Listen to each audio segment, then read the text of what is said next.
If you're putting a sauna in your home in the US right now, there is about 90% chance that your plans are already breaking at least 2 of these 4 rules. And if they do, you don't end up with a Finnish sauna.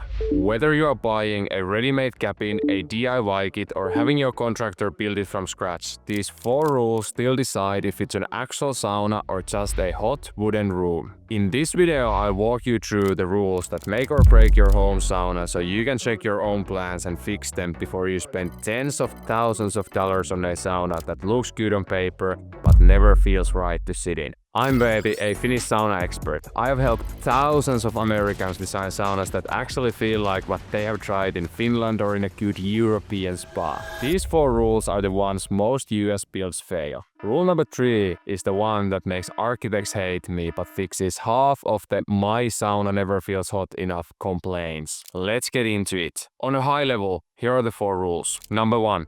Your feet must be above the stones. Number 2. Real ventilation, not a suffocation box. Number 3. A ceiling that guides heat, not traps it in the wrong place. Number 4. The right amount of space above your head, not too much. Now we will go through each one and I'll give you simple measurements you can hand to your builder. Rule 1. Your feet must be above the stones. In Finland, we have this simple rule, feet above the stones. If this is your heater and this is your upper bench, your foot bench should be at or slightly above the top layer of stones. Why? Basic physics. Hot air is lighter than cold air, so it rises from the heater. Cold air sinks and hangs around the floor. If your feet are on the floor or below the top of the stones, your body is split into 2 climate zones. Feet in the cold zone, head in the hot zone. That's the classic cooking your head, freezing your feet sauna. It feels hard, you get headaches, and you have to get out early. Here's what to do instead. Measure the height of your heater, so measure where the top of the stone pile is. Then put your foot bench as close to that level or even a bit above if possible. Lastly, put your sitting bench 15 to 18 inches above the foot bench. This usually means your sauna has to be a little taller than what US builders draw by default. But if you skip this, you need some ventilation trick or saunaheater to fix the experience. Most US home saunas fail this rule on day 1.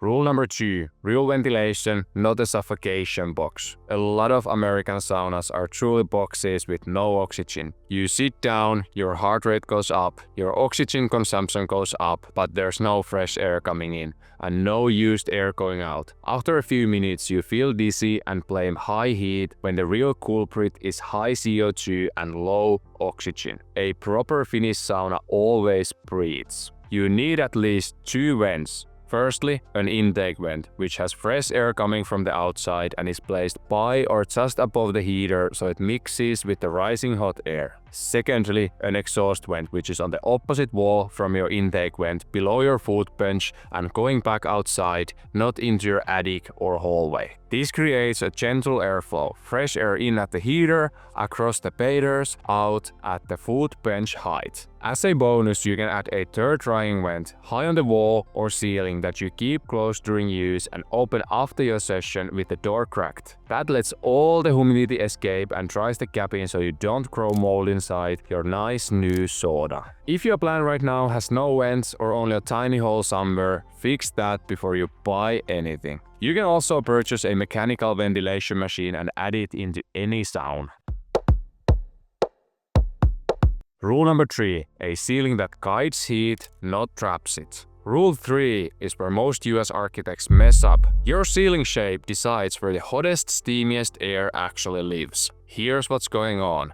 Steam rises from the heater, then it hits the ceiling, then it runs along it to the highest point of the room, then slowly comes down only if you have your ventilation dialed. If your ceiling shape creates a löylypocket somewhere no one is sitting, all the best air is trapped above your head or in a random corner. Here's some bad examples. High point of the ceiling over the door, not over the benches. Weird vaulted or pitched ceilings where the top corner is away from the pavers. Cute shapes where all the steam lives far above where anyone can sit. In those rooms, you can crank up your heater to 200 Fahrenheit at the sensor, but the person everyone sitting on the bench is in a lukewarm zone. Let's go over some good options. Flat ceiling at a sensible height from the top bench. Simple, predictable, even temperatures. A single slope, only if the highest point is directly above your benches, not above the door or empty space. Gentle rounded corners can help steam roll back down instead of getting stuck in the 90-degree angles, but they are optional. Even though someone can argue that adding a mechanical ventilation machine under your foot bench will pull the air down from the ceiling no matter where the highest point is,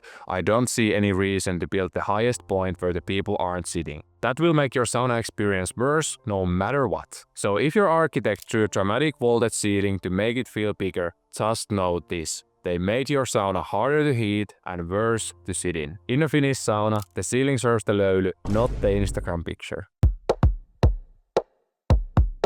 Rule number 4. The right amount of space above your head. The last rule is about the vertical pocket of air above your head when you sit on the top bench. Too many US saunas have way too much space above the bather. I've seen commercial saunas where there are 80 to 90 inches from top bench to the ceiling. That guarantees only one thing. All the best, hot and steamy air lives out of reach. You are sitting down here in the middle zone wondering why everyone on podcasts talks about intense sauna sessions and yours feels like a warm room. Target this instead. From top bench to the ceiling, about 40 to 48 inches.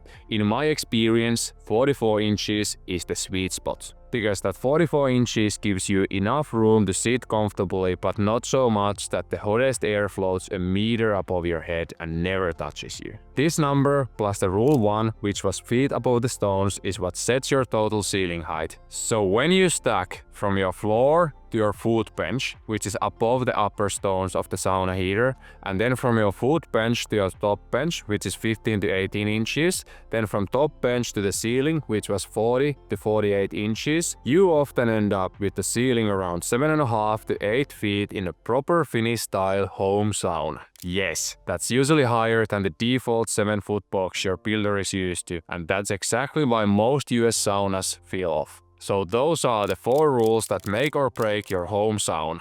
Feet above the stones, real ventilation, not a suffocation box. Ceiling that guides the heat where you sit, and 40 to 48 inches from top bench to your ceiling. If you get these right, even a simple sauna with the basic heater can feel incredible. But if you ignore these rules, no $5,000 heater will save you from a fundamentally bad design. If you want help checking your plans or picking the right heater for your space, we have a US-based sauna expert team helping you at thesaunaheater.com. If you guys just want to do it all by yourself, I will have our detailed masterclass building guides linked here or here. Let me know in the comments which rule your current sauna breaks and what you're going to change about it. Thanks for watching and enjoy your load.